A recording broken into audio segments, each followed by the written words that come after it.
David Knight, Joe Biggs, and Travis Knight.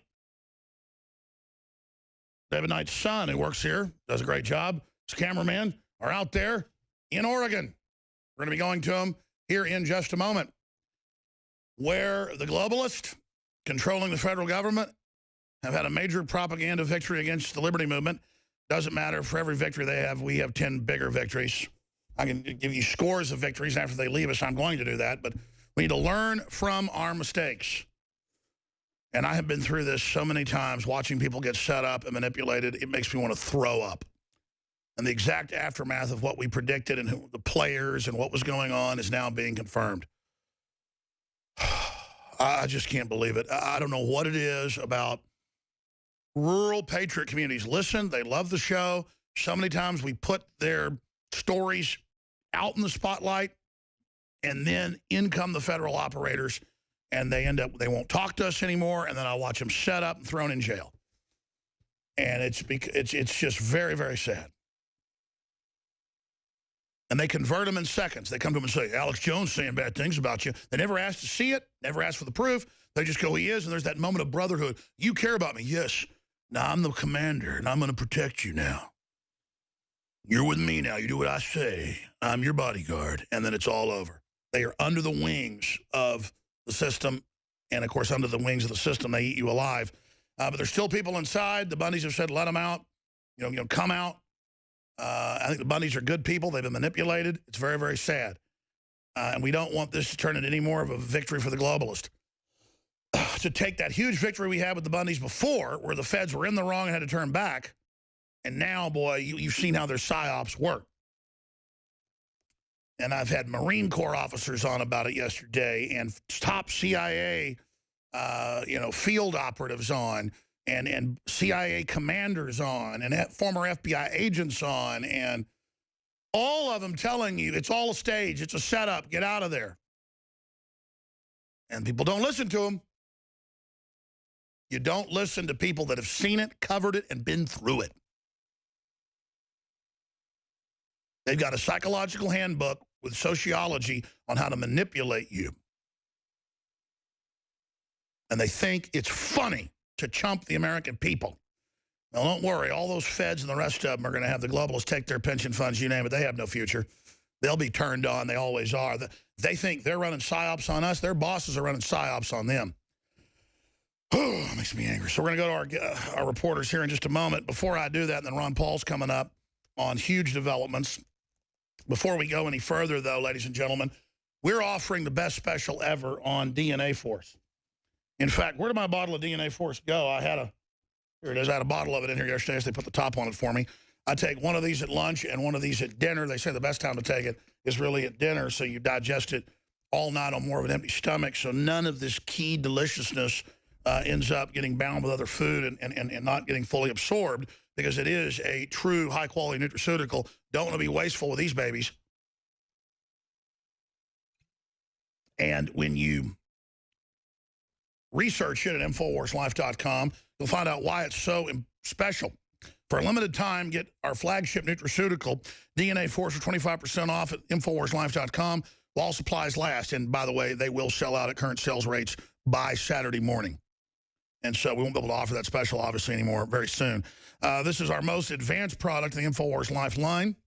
We did extensive research to design this formulation for maximum impact. It includes patented ingredients that are lab quality. Those ingredients are difficult to source. True bio-PQQ, not synthetic. DNA Force is loaded with the patented bio-PQQ compound, which is backed by 175 clinical studies by major respected research firms and facilities, universities, you name it. It's been all the rage for 20 years in Japan. And by the way, folks, you can get it in our product for much less than other people sell it. We discount it mightily. And it's something you have to experience. This amazing compound is known to influence nerve growth and regeneration. It's known to support the powerhouse of the cell, the mitochondrial systems that are the source for energies in our body. And then it goes to the CoQ10, the transresveratrol, and all the rest of it. I'm not going to get into everything that's in it. Just one of the ingredients per batch cost us $30,000, or about $14,000 a kilo, and that's the bio-PQQ directly from Mitsubishi USA. It's made right here in America. and it is amazing. It's the equivalent of 300 pounds of blueberries per pill. The bio-PQQ in it has the same effect as the amount of vitamin C and other cofactors in 300 pounds in studies of blueberries. That's all up at InfoWarsLife.com. Go read it for yourself. What a game changer. And comparable nutraceuticals, we're about to go to our reporters, comparable nutraceuticals sell for $300 to $600 in the United States and Europe. Really, stuff of this quality you don't get on store shelves. What you do is you go to medical doctors, and then they'll have stuff that you get from a prescription from them. But it's not even really prescription. They just say that because people then think it has the value, because it does cost a lot. And so they're trying to make a lot of this prescription because of how dramatic its effects are. So find out for yourself, InfoWarsLife.com or 888-253-3139. And finally, I almost forgot, we now have free shipping on all orders above $50. We got a bunch of other specials running as well, like free shipping and 10% off on the water filtration system, shower filter, the new Max Pro, super fast flow, amazing, InfoWarsStore.com. Okay, we have former Congressman Ron Paul joining us, coming up for 20 minutes at the next hour. We also have Richard Reeves from Iowa, where they're going to have the big Republican debate without Donald Trump. He's got his own feed, inviting the media, including us there. CNN says they're carrying the feed, which means they'll probably show up and say they run everything. We'll see what happens. We're going to have that feed, all the feeds, cover CNN's feed, our feed, Fox's debate, with reporters on the ground in Iowa and reporters on the ground in Washington. We're going to have David Knight and also Joe Biggs. I think it'll be great to have them maybe with Skype in their hotel rooms, you know, aimed at the TV, Mystery Science Theater, or Political Science Theater 3000, as we call it. Now other people do. So the point is, this is a real reporting operation. This is real analysis. Nobody else has been doing this. Now we're getting copied by a lot of folks, which is what I want. We want to change the way the media operates. Most media won't even cover what somebody else is covering. We don't care. We're not territorial. We're not even competitive. We're competitive with the globalists and their tyranny to stop them. We're in a war. This is warfare. We use the weapon of the truth and credibility and no-holds-barred savage viciousness, because that's what it takes to these baby-harvesting globalists. All right, let's now go to Oregon with David Knight, veteran of the first Bundy siege, where the feds threatened to shoot him from 20 feet away and everybody else if they crossed a line. They peacefully crossed it with their American flags on horseback, and it made history. And we'll probably roll some of that footage in the background for TV viewers. Radio listeners, just type in historical footage, feds surrender to citizens. That was, of course, last year there at the Bundy Ranch in southern Nevada. But now he's in beautiful rural Oregon. Thank you so much for joining us and going out there so quickly. David Knight, what can you tell us? David Knight, InfoWars.com. Alex, we're here at the, as you can see, there's the road closed sign. About 400 or 500 yards down, there is a blockade by the police, by the FBI. We went down to that blockade, and surprisingly, they were pretty chill today from what we've been told from reporters who are here covering this. And if you can turn around, Travis, and show all the people that are backed up here. There's quite a few reporters here. We had several police vehicles that were here earlier that have now left, but there's still a police vehicle maybe about 100 yards down that way. We went up and talked to them and said, look, we'd be willing to go in and talk to the people who are still in there. Reports are there's still about 5 people. Besides the ones who were arrested at the shooting of Lavoy Finicum, they had 8 people come out yesterday. 3 of them were arrested. The other 5 were let go. We are being told that there's still 5 people inside at this point. We said we'd be willing to go in and talk to them. We've got a history of covering these issues. And it really has gone on to a point where it's not about what's the grievances of these groups out here. It's now become about this militarized standoff and whether or not these guys are going to get out, or whether or not they're going to go down fighting. And that's not what this should be about. This should be about the grievances that these people have who are being turned out of their farms that they've had for generations. Sure. I mean, getting back to the fact that I asked you, I said, and his Skype just broke up, we'll reconnect. I mean, I said, hey, if you want to go in, I don't order people to go into a dangerous situation. Go in, talk to them, try to get them to come out, saying, look, this is only going to end bad if you don't. And that's what Bundy's asking him to do as well. And I want to find out if that message has been relayed. I mean, I'm tempted to just get on the phone myself and call the FBI up which I've only done before whenever, people call up here saying they're going to carry out violent attacks on folks. I have reported that on air and to the FBI and Secret Service before, because we're trying to stop a civil war here, ladies and gentlemen. And definitely there are some foundation forces that want this to get violent and are rubbing their hands together. The leftist media loves it. They really want to get a civil war going. What did the police and the feds say they'd relay that message to whoever's in charge? David Knight? Well, they said they could not make that determination here. They said we could go to the tactical center and we could talk to them and see if they thought that was something that was viable to do. But as you point out, and as we've had guests on, we had Joel Skousen saying, look, you need to move on. He said this many weeks ago. He said, you need to move on. You've made your point. We have the congressman here who's sympathetic to the issues that are going on here in Harney County, sympathetic to the injustice that was done to the Hammonds, saying, you've made your point. Go away before any of this, before anybody gets hurt. And unfortunately, that hasn't happened. We're also going to try to talk to people. We just got here this morning, Alex. We got in early in the morning, probably about 1 o'clock. And then we had a couple-hour drive to get here. So we haven't had a chance to talk to anybody in town. I want to get a sense of the public's concerns about this. We're being told by the governor, by the FBI, that the residents were cowering in fear. I don't think that's the case. They had multiple times that they came in here and were talking to people with town meetings, both in Burns, and they were on their way to another meeting. Well, Biggs was there. He told me about 60% of the people were for the Bundys, but even some of those were like, but this has gone on too long. So it's probably about 50-50. Right. And part of what was going on and what happened the night that Lavoy Finicum was shot, they were going to a meeting in John Day. It was reported to be several hundred people. One of the reports said about 400 people were waiting there to talk to them about what's going on, what can be done about the BLM. So it was not just a standoff that they had going on here. They were educating the people, talking to them about issues, maybe strategizing about what they were going to do. We're going to try to talk to some of the people. Sure, obviously it wasn't terrorism. The feds have been pushing stealing land. Civil disobedience is a good thing. Overall, the problem is a lot of the locals didn't want them. They didn't have the grazing rights, clearly. The Hammonds had backed off and said they didn't want them. And they were opening it up to be infiltrated by organizations and groups to misrepresent them. They were being set up in a trap, and the Skype is breaking up. We're going to go back to him in a moment, and we're going to finish up with David Knight, then get former Staff Sergeant Joe Biggs' take on the whole situation. And, Joe is really upset that the ADL would dare to claim that he was part of this and helped take it over and stuff, and we showed up, a week into it and covered it and said we thought it was a bad idea. But I explained to Joe, that's just what these liars do.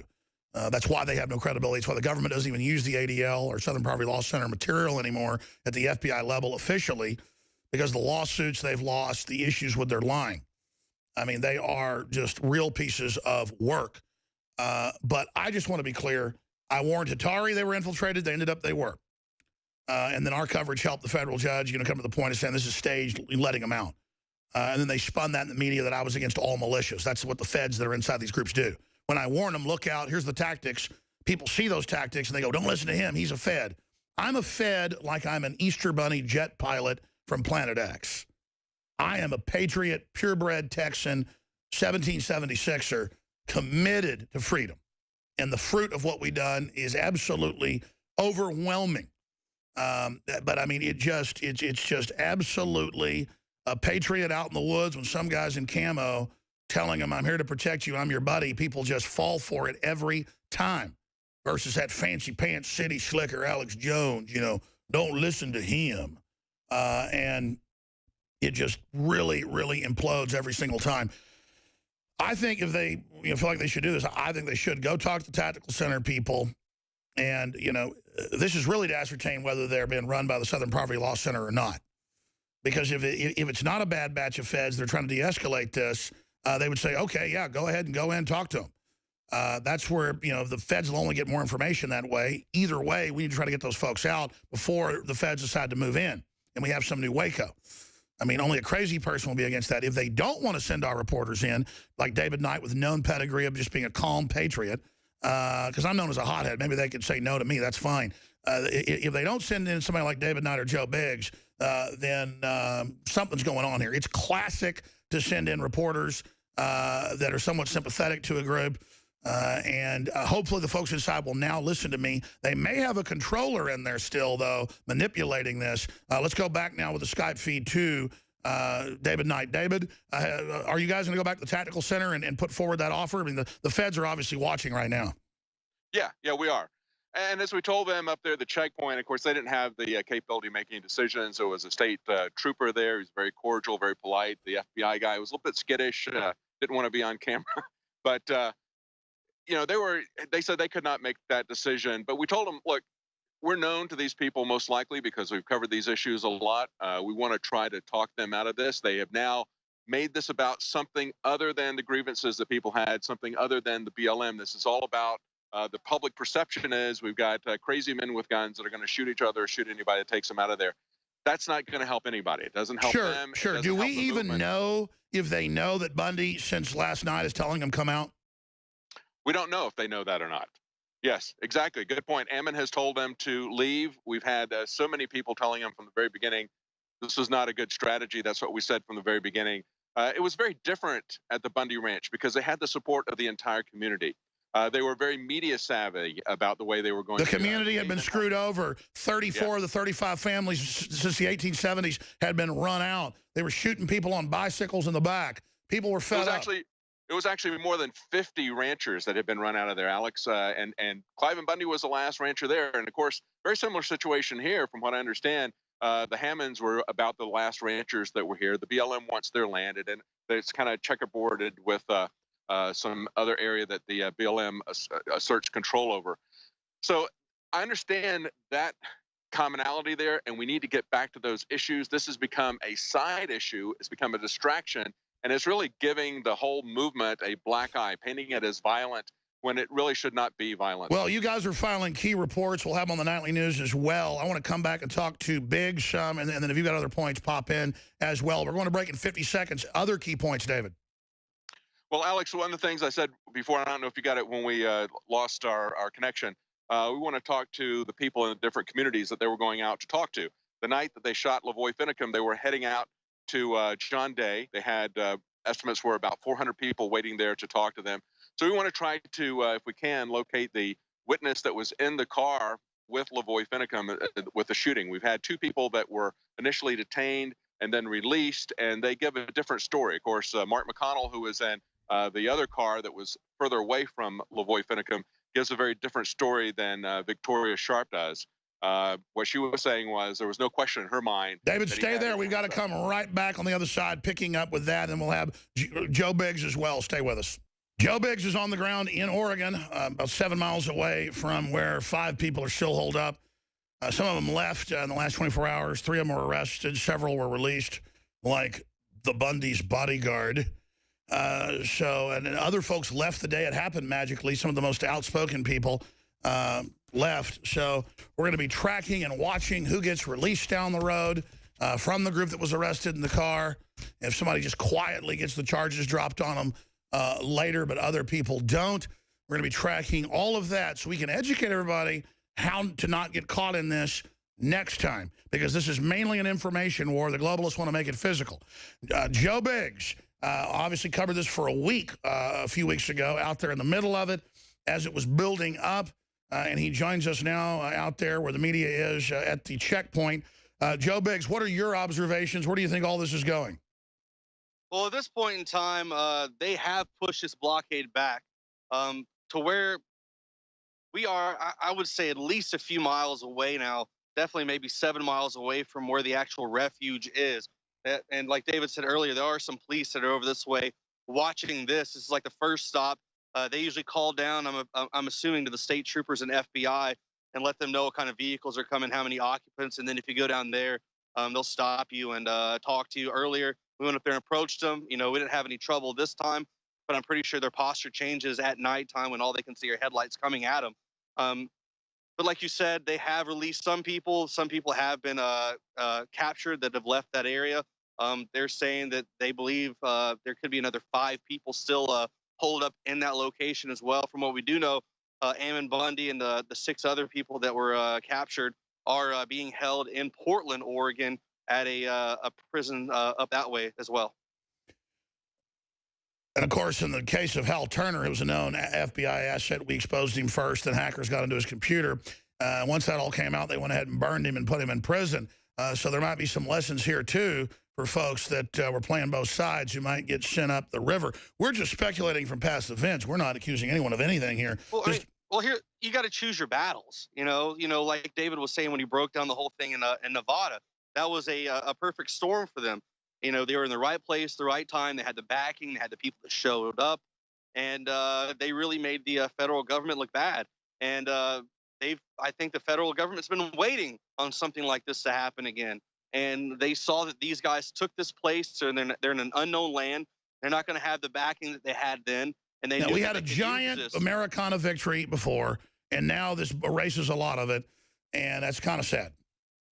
I mean, it is sad to see that because, I do believe that Ammon has some pure intentions in his heart, that what he wanted to do was oh, yeah, you can only admire the courage, and I get the feds are out of control, and under the Declaration of Independence, pretty much anything goes, but you got to choose your battles, and, it's just... but they're in a place that they don't know, and there's people coming up volunteering saying, hey, I'm here to support the cause, and you let those people in, they're saying this McConnell guy just showed up a few weeks ago and didn't really even know anybody, and all of a sudden he's releasing a statement that's different than from the female who was actually in the vehicle when the whole thing went down. So it makes you wonder what's going on. The fact this guy, goes on Facebook, puts out this testimonial about what he saw when he was and then he gets released. And then he gets released. Was he the one that ran up to you and said, quit saying we're feds? Oh, no, that was another guy. Yeah, the point is like, that they run around saying that we said that the Bundys were feds, and they were all feds, to then make them not listen to us when we never said that. And it's how they get the confidence of their targets. And it's just so sad. I've seen this over and over again. The little chicken sitting right next to the weasel has no idea what's happening to it. And we're like, hey, that's a weasel. And the weasel's got glinting eyes, little teeth. And we're like, ah. And they're like, shut up. That's not a weasel. It's my friend. The weasel just wrings their neck and goes, that's right. Right now, Joe Biggs and David Knight, as well as Travis Knight, are out there in Oregon, miles away at a checkpoint. And when ranchers drive back out that are authorized to be in the area under this little mini martial law, folks run up in mass, the reporters, there's a feeding frenzy, and ask what they saw inside. Let's go ahead and aim the camera over there while Joe Biggs narrates. Joe, what are we watching on screen right now? Well, we just saw someone actually leave the area where the refuge is. They came past the FBI blockade, and they're now here at this media corral. Now, David Knight's actually at the window speaking and listening to what they have to say, so he can get us we can probably get an update from him when they pull off to find out what it is, if they were actually there, or maybe they perhaps are ranchers who are in that area as well. Sure, but obviously the big issue is you guys are going to try to get ahead of this, go talk to the feds and others and say, look, you know who we are, and we've thought this is stupid all along, but we're also patriots. Let us go in and try to get these people out. Well, it's been collapsing for the past few weeks. I mean, there have been reports, and I've seen pictures on Facebook where there have been different groups of like Oregon militias and things like that who have gone in, stormed in, and they've started fighting. And then you've got this sumo guy coming out. So, I mean, this whole thing has been collapsing for the past, couple of weeks, at a high rate of speed. And now that they've got a few more people in there, all avenues of access are blocked off. It's only going to be a matter of time before more infighting starts. They get desperate, they leave, they get picked up, and it's over, or they come out angry. I mean, there was a live feed yesterday on YouTube where there was two guys and they're sitting there saying that they've got guns and they're ready to go out fighting. So it's total idiocy. But then there's also two reports saying that there was a live feed going on with those same guys, and someone runs up in the background saying, "Hey, have you guys signed your release forms?" Like they were actors or something like that. So at the same time, there could be all the people. Oh, yeah, I gotta say, it could be five. It could be 5 Southern Poverty Law Center people in there for all we know. No, they could be in there doing something right now to help go ahead and further demonize what's going on and make it look more ridiculous. Yeah, they've already waved giant crates of sex toys and dressed up in sumo wrestler outfits, and people have already run off and stolen federal vehicles. I mean, you can just see the scripting of all of this with the poor Bundys and everybody in the middle of it. Well, of course, because like you said, they had a huge victory back in Nevada, and now they're going to use this and do what they can to demonize the rest of the Patriot movement and try to further along prove to the American people. Yeah, let's go over and talk to the state police guy real quick. Walk over to him. Here, he's waving people over. Let's go over there. Ask him what's going on. Stick your mic in his face. You can't hear him. Oh, and our Skype just broke down. Really loud vehicle. Yeah, hey, here's David Knight real quick. You want me to have him plug in and he can tell you what the occupants in the vehicle said? Sure. What did the state police guy just tell you? Oh, he just said to move out of the way so vehicles can drive in and out, just not to block the road. Oh, okay. Go ahead, Knight. We got about a minute and a half for Ron Paul. Tell us what you just heard.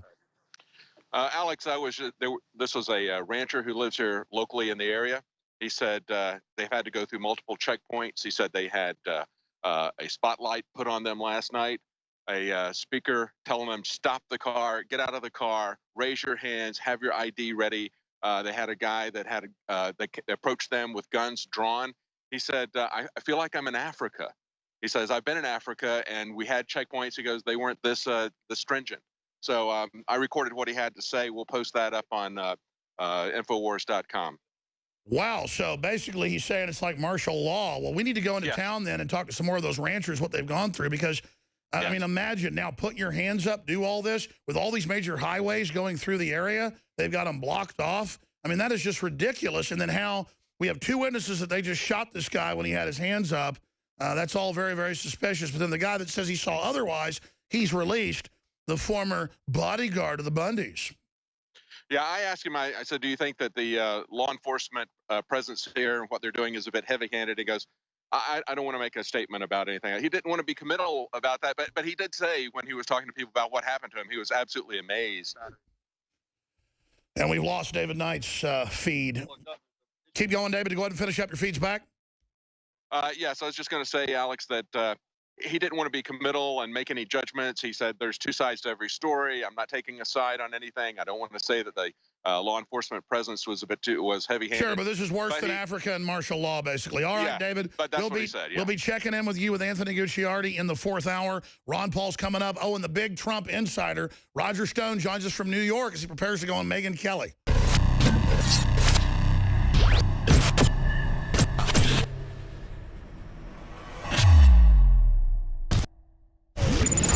Introducing Pro One. All of your filtration in one system, portable, on the go. No more do you have 2 or 3 filters to just reduce sodium fluoride. You have a system that cuts out the sodium fluoride and up to 95% of hydrofluorosilicic acid. Advanced manufacturing technology combines silver-impregnated white ceramic with new Aquamedics advanced media for removal of fluoride and other heavy metals, all in one filter element. It is the only one that does it, and out of the gates, we have it discounted at 10% off with promo code WATER. This is the only system that in one unit helps reduce or remove pesticides, herbicides, chloramines, ammonia, and chlorine, hydrofluorosilicic acid, the most common form of fluoride not covered by other fluoride filter brands, and sodium hexafluorosilicate. Get your Pro Pure with the new Pro One filter today at InfoWarsStore.com or by calling 888-253-3139.